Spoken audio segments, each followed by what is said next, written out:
Hey friends, joining me on this Friday afternoon. The story of the day is that Trump's tariff whiplash as Trump puts levies on hold. This week, stock markets in the US are down quite considerably. There are some incredible graphs. If you look at the stock market since the inauguration, it basically goes flat and then the New York Times story is really interesting because it starts off talking about the kind of reasons for the reversal. Trump has kind of effectively denied that he's reversed course on these tariffs because of the stock market. His exact quote is, "I'm not even looking at the markets," but there's no way that he would have reversed course on these if the markets had gone well. He's been really outspoken and brash about performance of the stock market since he took office, and it has obviously stopped doing that since everything's tanked by about 6%, giving up all the gains since the Trump inauguration bump took place. This is a reasonably well reported piece. I mean, what's sort of quite interesting to me is that the reporters don't really take Trump to task for lying about his reasons for imposing the tariffs in the first place.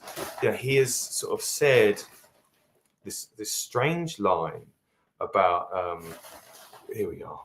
Where are we? I'm trying to find it. He's given this strange line about real-time kind of results on fentanyl imports to the US, as if he had stats to prove that. So he's kind of saying, Mexico didn't do enough. Here we go. Continued on page A8. Right, here it is. Continued on page A8. Here it is. Okay. This is the sort of soft peddling of this line. Canada and Mexico have responded to Mr. Trump's threats of tariffs with measures to strengthen border security. And US statistics show that Canada is responsible for just a tiny percentage of the fentanyl coming into the United States. Real-time national data on fentanyl overdose, another metric frequently cited by Trump officials, does not appear to exist. So that's a small little line in the story that goes from the front page all the way over half of page 8 today. And effectively, they're saying that one of the kind of principal justifications for some of this stuff by the president of the United States is made up.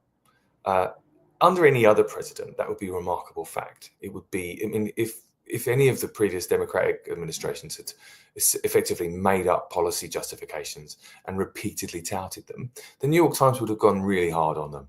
But because the New York Times has been so viciously attacked by the Trump administration for failing and so on, they're a bit cowed. Like, they're doing their best, I think, not to rise too much to some of the Trump administration's provocations.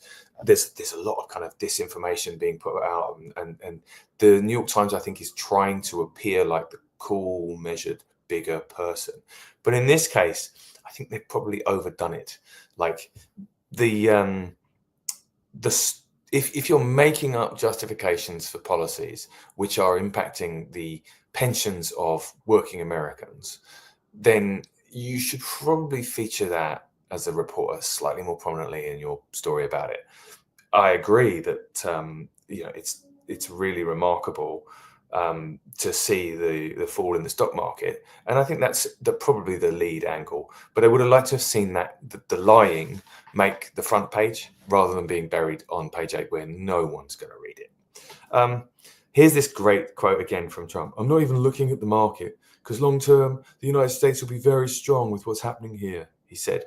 My Trump impersonation obviously is brilliant, but the thing is, these tariffs are not happening. They are supposedly delayed until April the 2nd, but by then anything could have happened. And I would not be surprised if we've forgotten all about it by then.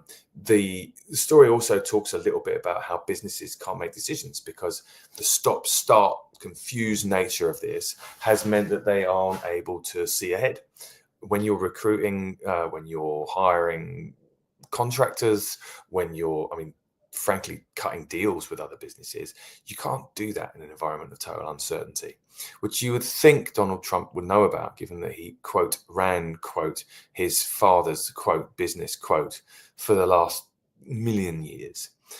it's almost as if Trump was actually the privileged scion of someone who made all of the money and repeatedly drove the business into near bankruptcy and was kind of salvaged by a variety of corrupt deals, particularly allowing Russian mobsters to rent from his properties at Trump Tower, which then puts him in the hands of the Russian secret services.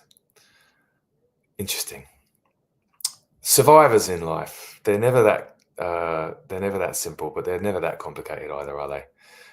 I expect that Trump will wriggle out of this mess, and by next week we'll be onto another crisis, and there'll be no real concerns about the fact that he tanked the stock market with his silly tariff ideas. But it is nice to see him walking it back, even if he isn't actually apologizing. Thanks for joining me. I appreciate you reading the newspaper with me so that you don't have to read the newspaper.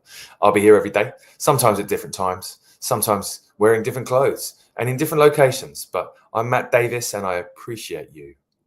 Thank you.